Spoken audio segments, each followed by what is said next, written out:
Hi guys, dito ako sa tao dito.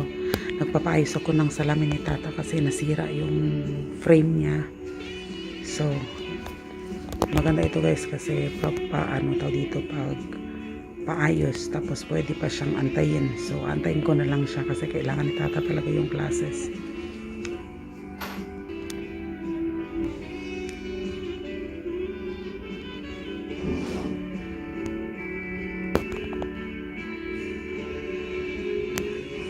Alright guys, andito na ako guys. Sandali lang siya guys. Parang 30 minutes lang tapos na. So, ito na guys yung kanyang glasses ng tata kasi nasira yung dito niya na putol. Naputol. Sas, ang tagal na niya tong siguro mga ilang buwan na tong hindi niya sinusuot. Tapos sabi ko dadalhin ko sa binilhan namin kung saan namin binili ito. Kaso lang tumatawag ako kanina, walang sumasagot. So sabi ko, ganap ako ng company na na pwedeng mag-ayos. Meron pala malapit dito sa amin. So, ito na siya guys. Ito na siya. O diba, para siyang bago. So, makapal kasi yung nito. Makapal yung ni tatay ito. So ayan na siya guys, 'di ba? So buti na lang sabi ng babae baka plastic daw ilagay niya kasi baka wala, pero maganda naman dahil parang katulad nung nabili niya. Kaso yung dito niya blue, parang blue siya. So parang katulad din nung yung original niya, yung kulay lang yung nag-iba. So $62 ito guys. Wala pang 30 minutes tapos na. Anong oras na ba? 12:30 pa lang ata. Lumabas kasi ako sa bahay mga 10 minutes before 12. Dala-dala ko na yung mga tubig at saka yung uniform ni tata kasi meron siyang practice mamayang hapon. Sabi ko akala ko matatagalan ako. Ayun pala, 30 minutes lang pala tapos na. So uwi na lang ako dahil tapos na, naayos na siya. Alright guys, change plans tayo kasi nandito lang ako sa kabilang kanto ng Dollar Tree. So dadaan muna ako kasi may bibilin pala akong aluminum foil sa Dollar Tree. So since andito na rin naman ako, dadaan na ako.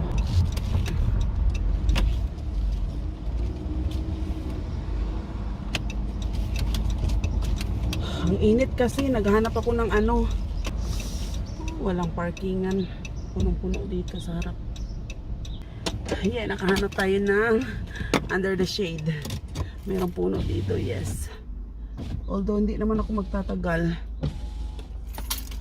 Hindi ko na sinarado, masyado init. Alright guys, dito na tayo.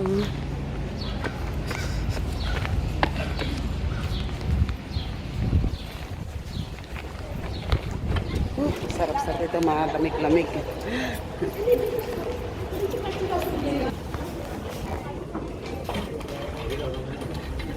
Kuha ako nito guys, yung plant. Talagay ko sa plant ko.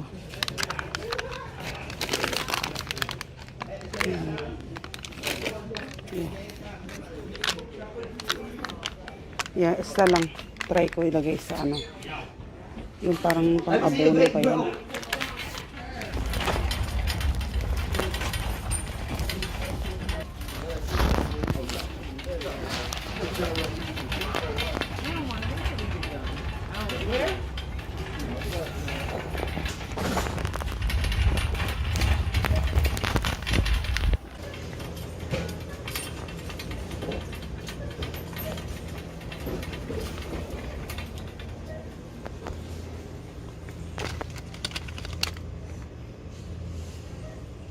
Itong kailangan ko lagay na ng kasya kaya to natin this.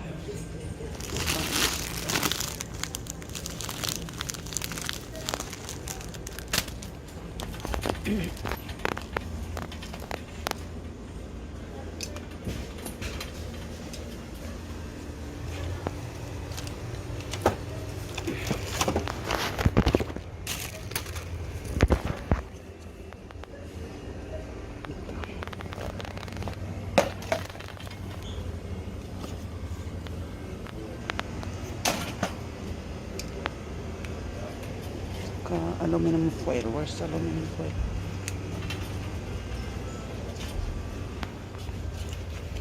Ito yung brand na hinahanap ko, kaso lang walang maliit. Ay, ito. Walang maliit. So, ito guys yung napamili ko. Yung, ito malaki to eh. Conditioner. At saka shampoo. Tapos, bumili ako ng panghugas pinggan.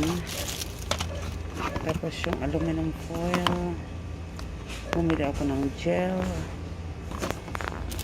Bumili ako ng yung bag. Yung basurahan. And then, bumili ako nito. Super value. Tapos, bumili ako nito pang brush ng ano. Pang brush ng banyo.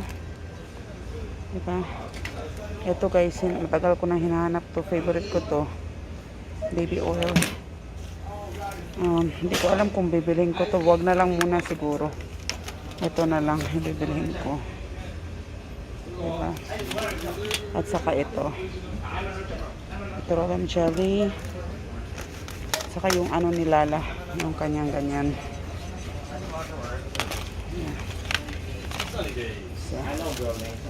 So, bumili ako ng mga maliliit na ano. Yung mga light base lang ba. Saka ganyan. Ito sa soli ko na lang to. Ready to pay na tayo. Papag-aas pa pala ako guys. Wala nang laman yung aking ano. Kasi mahaba, marami tayong mga ano, mga drive.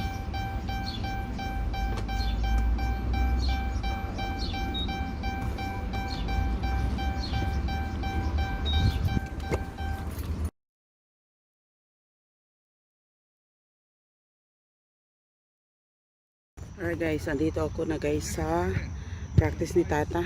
Ang init. Nandito ako, normally doon ako sa kabila nakaupo, pero directly sunlight dito ako nakaano para mayroong konting ano shade yung fence ba. So, yeah. Mga ano pa yan, isang oras pa guys bago matapos. So, yan si Toltol. Pa-practice siya. Andiyan naman sila Tata, yan. So, mamaya pa yan guys matapos. So medyo okay na kasi medyo mahangin-hangin na konti. Oh. Nakakaramdam na ako ng ano, kanina sobrang init. Grabe, buti may ano, hangin at saka marami namang mga puno guys. Ayan. Pero kasi dalawa yung nagpa-practice yan. May mga bata dyan sa kabila. Dito naman sila Tata sa kabila.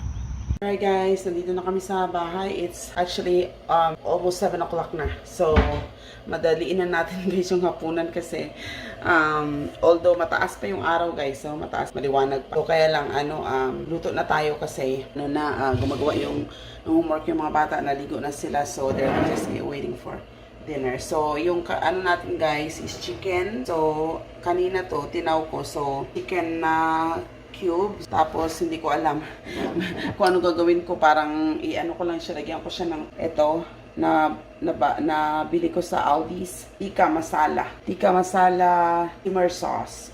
Tomato-based simmer sauce with ginger and coriander. So, parang, ano siya, Indian kind of, cuisine. Gumagawa ako ng curry, pero ito, try natin yung tikka masala. So, naghiwa ako ng sibuyas, at saka yung bawang, at saka naka-cubes na yung chicken natin. Tapos ilalagay ko lang siya, tapos lagyan ko lang siya mamaya ng pepper, bell pepper.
Alright guys, so ito, mga bell pepper to guys. Binibili ko to ng maramihan pag naka-sale siya.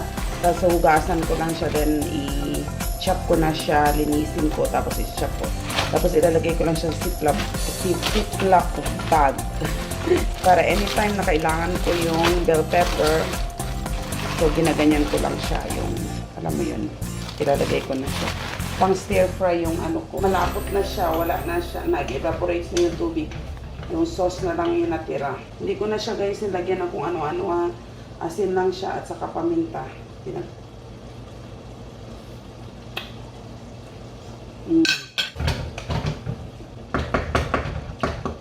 Masarap siguro to lalo pag may coconut. Kaya lang, naubos na yung coconut ko kasi nagluto kami ng ginataan noong weekend. Hindi ko na guys na vlog yun. Dumating yung mga auntie ko dito.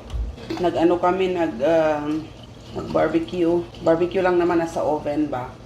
Saka gumawa kami ng ginataan. So, ginamit ko pala yun.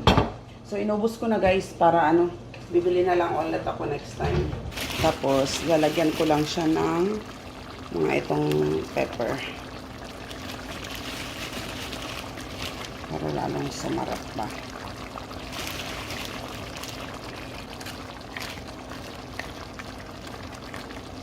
Alright guys, yan na, luto na siya guys. So, hininaan ko na lang siya guys to the lowest kasi inaantay ko lang yung saging na maluto. Smells good guys and it looks good too and it's yummy too.